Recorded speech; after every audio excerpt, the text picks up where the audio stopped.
नेपाल में अब हिंदी पर बैन की तैयारी। नेपाल का भारत विरोधी रुख लगातार सामने आ रहा है। नए राजनीतिक नक्शे में उत्तराखंड के 3 क्षेत्रों को अपना बताने के बाद पीएम केपी शर्मा ओली ने भारतीय बहुओं के लिए नागरिकता नियमों में बदलाव की बात की।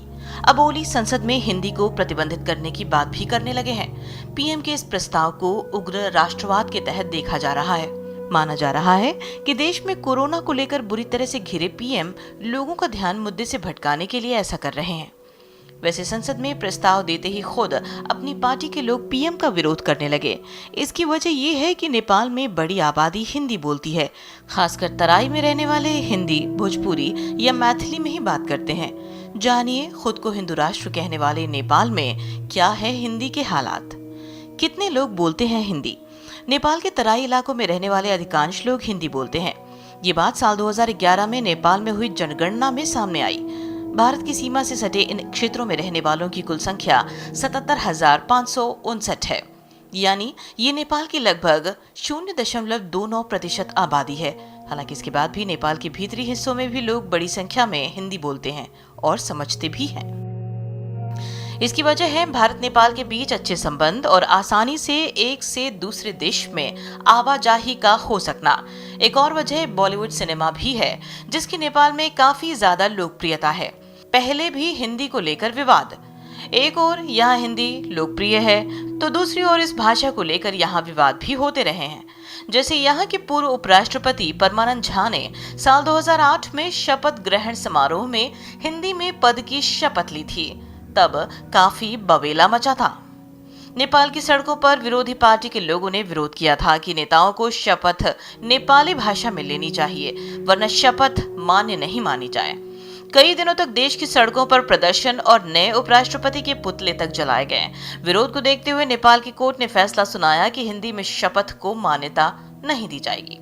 ये साल 2009 की बात है। अगले साल की शुरुआत में परमानंद झा को दोबारा नेपाली में और अपनी मातृभाषा मैथिली में शपथ लेनी पड़ी, तब जाकर विवाद खत्म हो सका।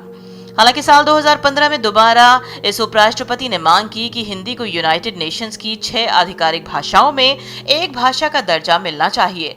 फिलहाल अंग्रेजी, अरबिक, चाइनीज, फ्रेंच, रशियन और स्पेनिश भाषाओं को इंटरनेशनल लैंग्वेज की मान्यता मिली हुई है। नेपाली राजनेताओं ने की हिंदी की वकालत। नेपाल के साहित्यकार और 4 बार पीएम रह चुके लोकेंद्र बहादुर चंद ने भी हिंदी को नेपाल में बढ़ावा देने की वकालत की। उनका भी तर्क था कि हिंदी नेपाल में काफी बोली समझी जाती है। दोनों भाषाओं में काफी समानताएं हैं, इसीलिए इस भाषा को प्रोत्साहन देना चाहिए।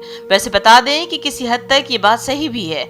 हिंदी के साथ साथ नेपाली भाषा की स्क्रिप्ट भी देवनागरी है, यानी दोनों भाषाएं एक ही तरह से लिखी जाती है। दूसरी हिंदुस्तानी भाषाएं भी हैं यहाँ। वैसे नेपाल की फर्स्ट लैंग्वेज नेपाली है। इसे लगभग 44.64 आबादी बोलती है।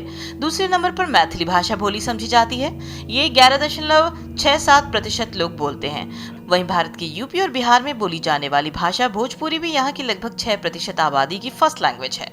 यहाँ 10वें नंबर पर उर्दू बोली जाती है, जो लगभग हिंदी से मिलती जुलती भाषा है। लगभग 2.61% लोग इसे बोलते हैं।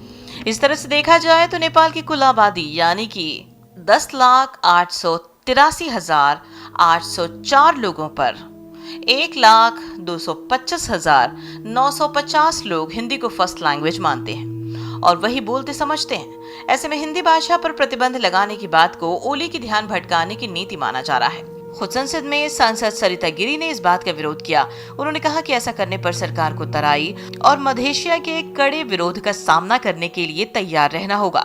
बता दें कि ये आबादी हिंदी भाषा बोलती है और साथ में दूसरी भारतीय भाषाएं भी इन्हीं इलाकों में बोली जाती है, जैसे मैथिली और भोजपुरी।